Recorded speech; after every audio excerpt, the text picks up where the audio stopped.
Oi, pessoal. Então, vamos continuar aqui a falar sobre como surge a ideia de que os homens disputam entre si. A ideia de que os concidadãos disputam entre si. No vídeo anterior, falamos sobre o Hobbes, trouxemos ele. Ele que tem a ideia de que os homens são iguais no poder de se autodefenderem, têm os mesmos interesses e ameaçam então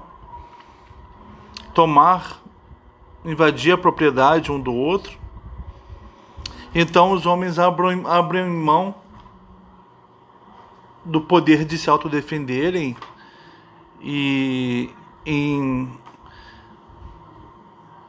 na construção de um homem civil, um homem gigante, né, que vai proteger a todos igualmente e vai reconhecer a todos também. Então, um homem pro Hobbes, os homens são iguais, mas vivem isolados, não sentem prazer um na companhia do outro. Foi até aí que nós aproveitamos do Leviatã.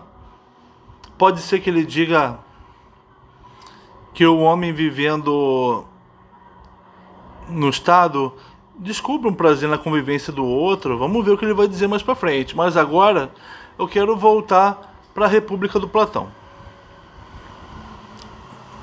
No livro 3 da República. Até o livro 2, nós tivemos... No livro 1 teve uma discussão sobre a natureza da justiça. No livro 2 tivemos o começo da montagem da cidade ideal. Inicialmente 4 pessoas que se juntam pela necessidade de casa, comida, não de segurança. Aí eles crescem para se sustentarem. Existem soldados que vão entrar em guerra com outros povos para trazer comida.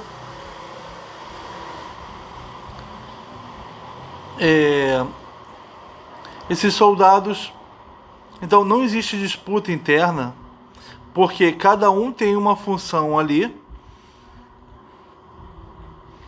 Há um ajustamento, há uma justiça na cidade. E esse soldado que com o estrangeiro é hostil, com o concidadão dele é afável. No canto 3, o Platão vai começar a falar da formação do soldado, formação do guardião. Por guardião ele divide em 2 esse nome, né? O guardião engloba 2 funções da cidade. A primeira é o chefe da cidade, sobre quem ele não vai falar no canto 3, então eu não vou abordar aqui. A gente não vai avançar nesse ponto. Mas ele fala sobre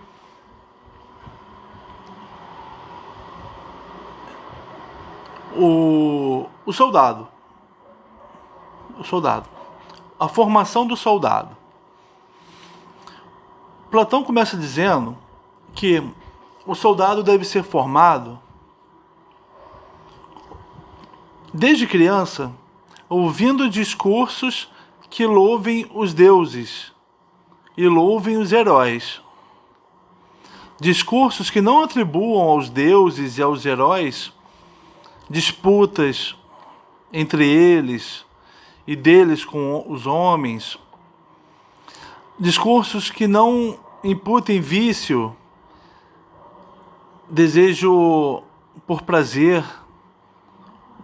Zeus, no Homero, sente atração por Hera, sentiu atração pela mãe do Asclépio,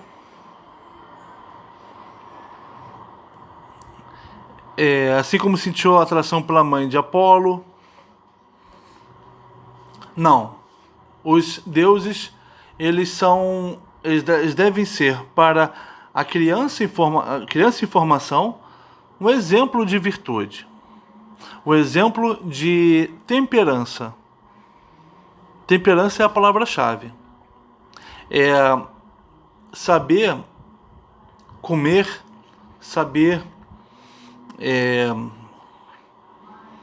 passar por uma perda sem sentir, passar por uma alegria, sem rirem demasiadamente, sem sentir a necessidade de comer cada vez mais, sem se lamentarem profundamente. Uma temperança ao se passar por essas situações. Ser senhor da própria alma. Não ser escravo do que os acontecimentos causam na alma. E a criança deve escutar dos poetas discursos que louvem os deuses, louvem heróis.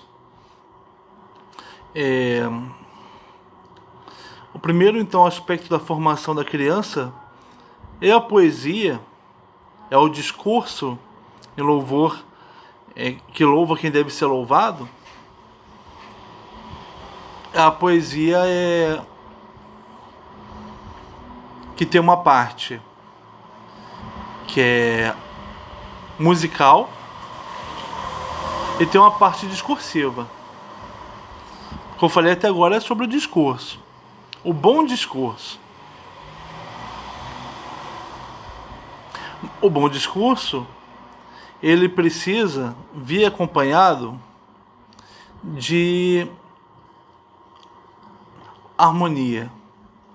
Uma harmonia que não faça aquele que escuta essa harmonia, né? Ser alguém largado, sabe? Ser alguém relaxado. Tem os modos harmônicos gregos. Dórico, jônio. Tem os modos. Tem um modo de música, e aí a ênfase é sobre os instrumentos de corda, a cítara, a lira, os instrumentos apolíneos. E é uma evitação dos instrumentos de sopro. Tem até a história da disputa do sátiro Mársias com Apolo. Mársias pegou a flauta que a Atena tocou e, por ter deformado a bochecha dela, ela jogou no chão. O Mársias pegou, tocou muito bem e resolveu desafiar Apolo para ver quem tocava melhor o seu instrumento. Apolo, pela ousadia do Mársias, ganhou dele e o esfolou vivo. Apolo é o deus da harmonia, da beleza. Então, na cidade justa do Platão que ele está montando, só instrumentos de corda, instrumentos apolíneos, instrumentos que vão deixar a música harmônica e também não vão desarmonizar o corpo do músico. Tem a harmonia, então, que deixa o corpo mole. Tem a harmonia que emociona. Isso tudo não serve. O jovem não pode, da mesma forma como ele não pode ter exemplos de vício, ele tem que imitar exemplos de virtude. Quando ele está em contato com a parte musical da poesia, ele precisa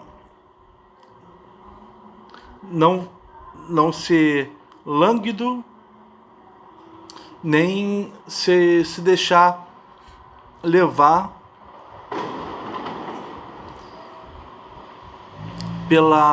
não se deixar comover.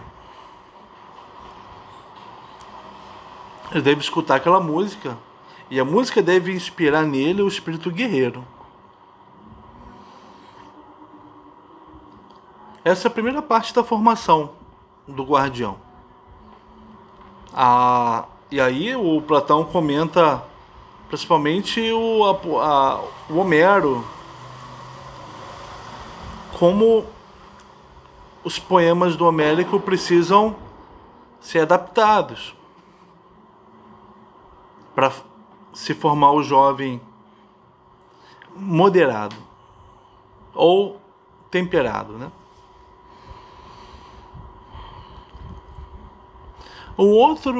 No segundo momento da formação da criança e do jovem, vem a ginástica. A ginástica, os exercícios físicos, eles não devem ser poucos, não devem ser fáceis demais, para o corpo não ficar mole. Eles também não podem ser excessivos, para o corpo ficar rígido demais. O corpo do soldado, ele tem que ser propício ao temperamento, a ser temperado, ao temperamento temperado, propício a isso. Ele não pode ter ser mole, ou seja, perder a ira, a capacidade de irar-se, a capacidade de cuidar do que é seu, e o que é seu é a cidade. Como ele também não pode viver irado, encolerizar-se à toa. Tem que ter a ira que vai ser despertada na hora certa. Isso é temperança. E a ginástica vai trazer isso.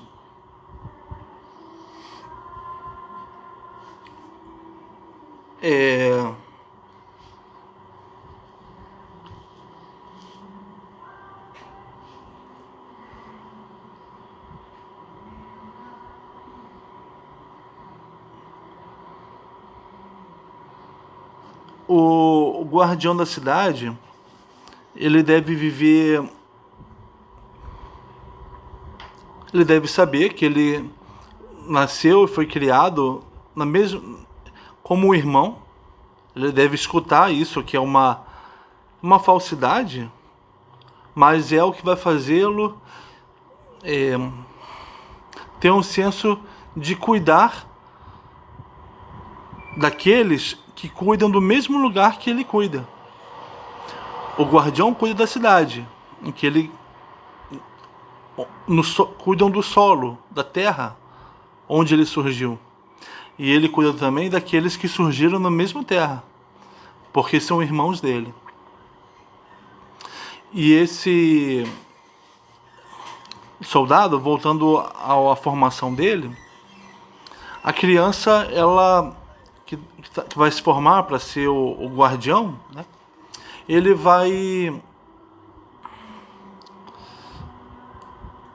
só vai conhecer exemplos de virtude. Ele não vai ter exemplos de vício. Ele vai ser poupado o máximo de tempo possível do exemplo de vício, sabe? As pessoas que são viciosas, são destemperadas nos prazeres, são destemperadas na avidez por riqueza, são destemperadas na ira. O jovem, ele vai ser preservado desses exemplos. O ideal, Platão coloca, é que só velho, e aí o guardião como chefe, mas o soldado antes de velho. Mas só depois de uma certa idade é que o soldado vai conhecer pela ciência, não por experiência própria, os exemplos de vício. E quando ele vir esses exemplos de vício na frente dele, ele vai achar estranho, porque são coisas diferentes demais dele. Porque ele formou a alma dele formou a alma dele na imitação da virtude. Então, quando ele vê um exemplo de vício, aquilo é estranho demais para ele. Agora, se fosse o contrário, se desde jovem o garoto ele visse exemplos de vício na frente dele, ele ia se sentir bem no meio do vício. se sentir bem no meio da destemperança. Ele acharia estranho a virtude. O jovem ele acharia certo a avidez por riqueza. Ele acharia provavelmente certo aquela ideia de injustiça que é o Sócrates ainda quer vencer, chegando numa definição de justiça. O jovem que se acostuma a imitar exemplos de vício, para ele a justiça é a vantagem do mais forte, é algo, a justiça é algo que não traz benefício por ela mesma, é algo que, na verdade, o que traz benefício para ele é a injustiça para esse jovem. Né? E somente, obviamente, a injustiça que não aparece para os outros. O Sócrates ele quer a ideia contrária. Ele quer chegar a uma definição de justiça e no entendimento de que a justiça, e num argumento favorável à ideia de que a justiça ela é boa para quem é justo. E ela é boa por ela mesma. Quer o justo pareça justo ou não. Quer o justo tenha consequências positivas da justiça ou não. O justo, ele é favorecido pela justiça simplesmente por ser justo. Sócrates quer chegar nessa ideia. Vai chegar mais para frente na República. Mas, por enquanto, ele está falando de como o jovem deve ser afastado da injustiça. Ser afastado dos exemplos de destemperança, que são aqueles que levam ao louvor da injustiça.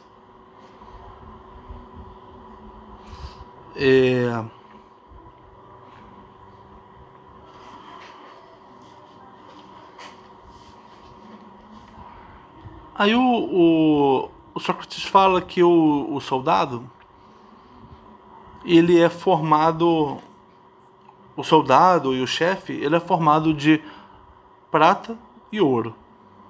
O soldado é formado de prata, o chefe é formado de ouro. Os guardiães são formados de metais nobres. Diferentemente do artesão e do agricultor, que são formados por bronze e ferro, metais não nobres. Os guardiães são de metal nobre. E sendo de metal nobre, são formados com um elemento divino, que é o metal nobre. Eles não podem se misturar com o metal de origem humana. Não se pode misturar com a riqueza humana. Porque senão, fazendo isso, eles sujariam, cometeriam um ato ímpio diante dos deuses. Então o soldado, ele não deve ter propriedade dele, ele só deve ter aquilo que atende à necessidade imediata dele. Onde eu vou dormir hoje, o que eu vou comer hoje. E o que ele vai comer hoje é dado pelos concidadãos. O soldado, ele está numa relação, ele serve o interesse público, ele não tem outras ocupações, ele se preparou por imitação, sendo temperante, se preparou para ser soldado, então ele tem só uma ocupação, ele se dedica exclusivamente ao interesse público. E ele tem uma relação próxima com os concidadãos, que são aqueles que o alimentam. E esse soldado não armazena riquezas. Ele não tem, então, esse vício por riqueza. Ele não tem outros vícios de querer ter poder, de querer embriagar-se, de querer acumular riqueza. Ele não tem esses vícios.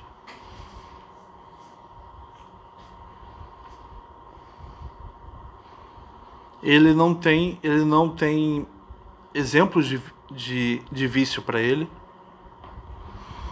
entre eles o apego por riqueza.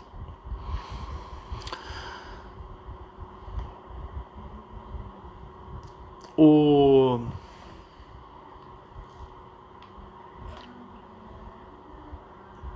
Platão fala que para um pastor de ovelhas, um bom cachorro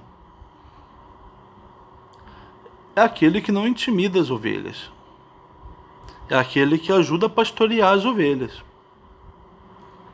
Ele intimida o lobo que quer comer a ovelha.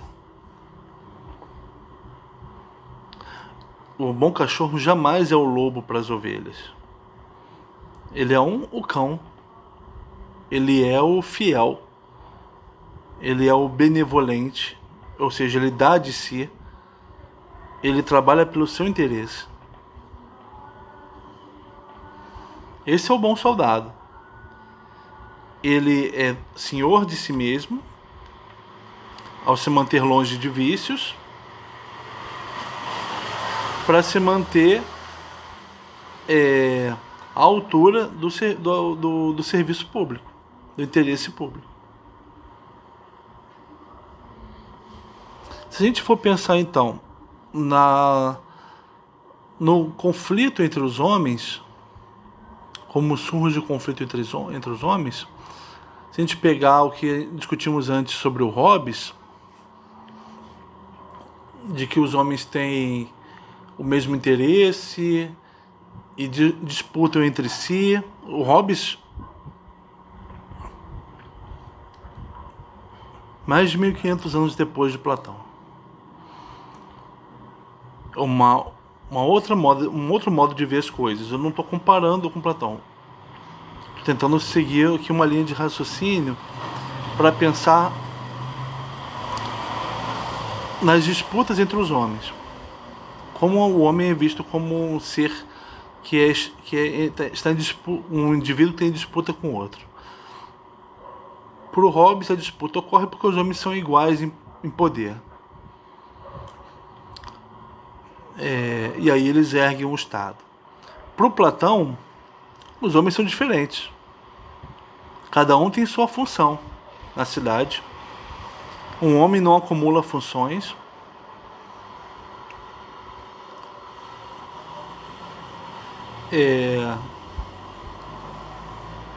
O homem não tem tempo livre, não pode se ocupar de uma outra função no seu tempo livre. Precisa existir um soldado, alguém que tenha um trabalho que é a guarda do bem, a guarda dos cidadãos.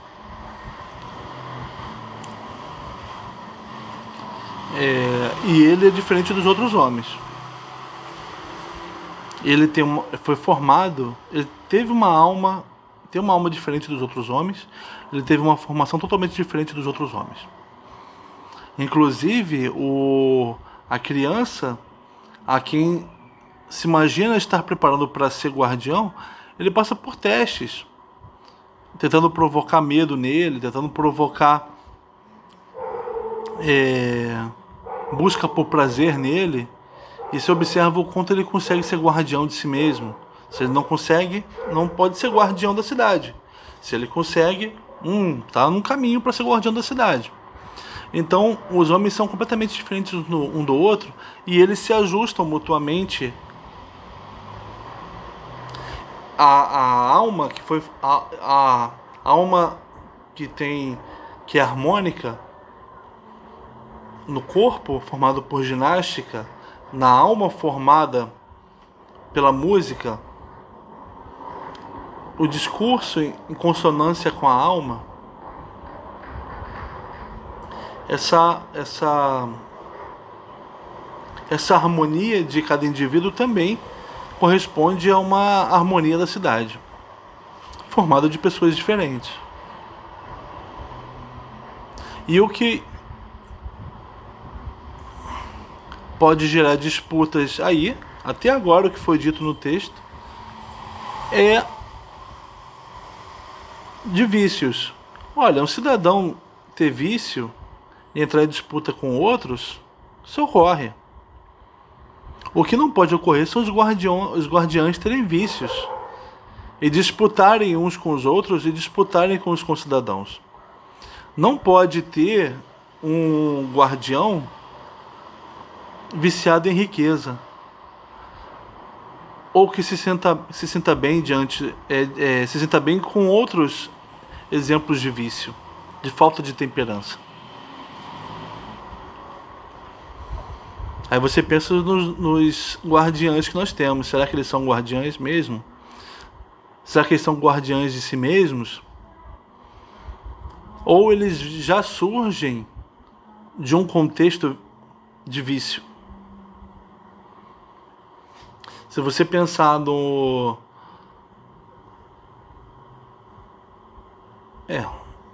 fica essa pergunta, né?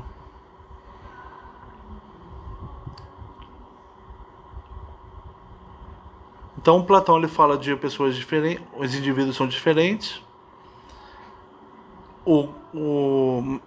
podem ter conflitos, disputas entre si, mas não pode existir disputa do guardião com outro guardião nem com o cidadão.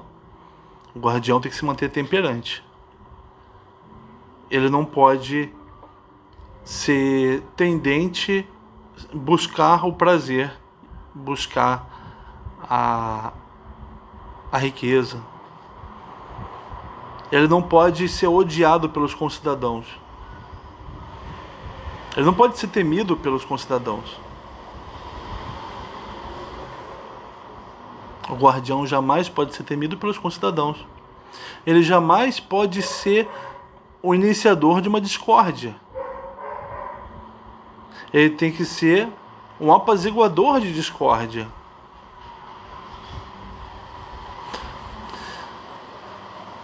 Não pode vir dele a ideia de que um indivíduo é inimigo do outro, de que um concidadão é inimigo do outro. Não pode vir dele. Tem que vir dele justamente a ideia contrária, de que um cidadão é conterrâneo, convive com o outro. Você jamais pode escutar alguém que faça segurança pública falar que alguém que vive na mesma cidade que ele é um bandido. Que ele tem uma intenção criminosa.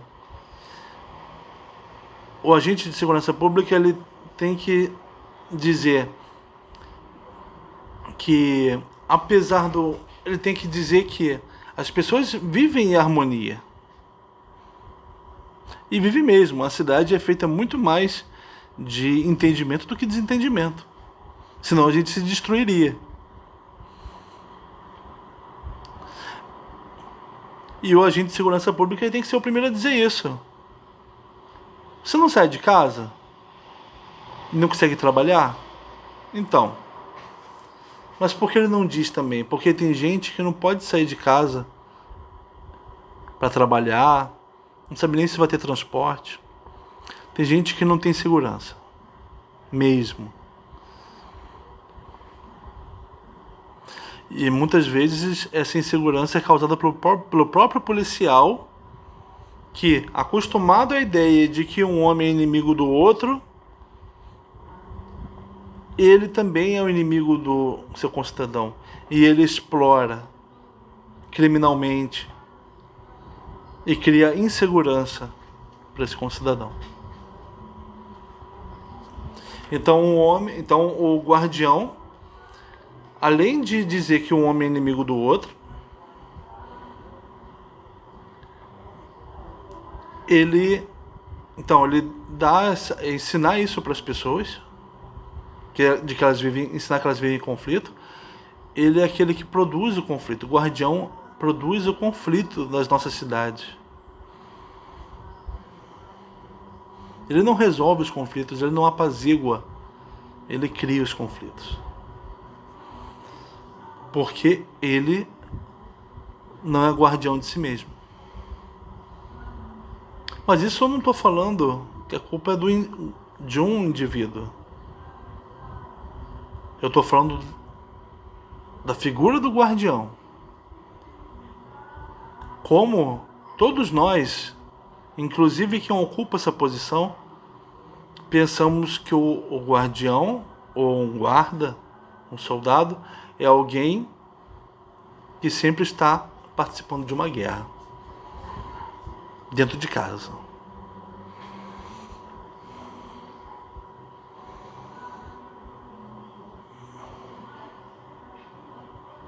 Por que nós precisamos manter essa ideia de que há uma guerra na nossa casa?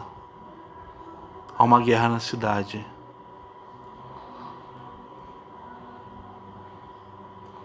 Por que não temos a ideia de que vivemos em harmonia, portanto a harmonia deve ser buscada? As insatisfações, as desocupações, os vícios,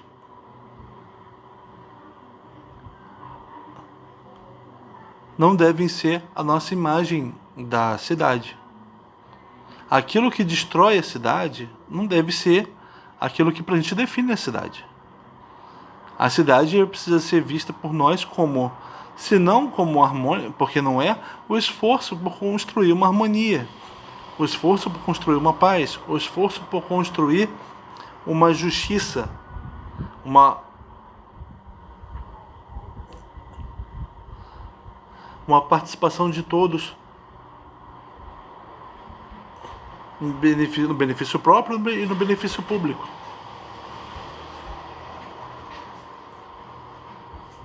Ao invés de eu pensar em harmonia só dentro da minha casa, só na minha rua, mas pensar em harmonia para os espaços maiores, sabe?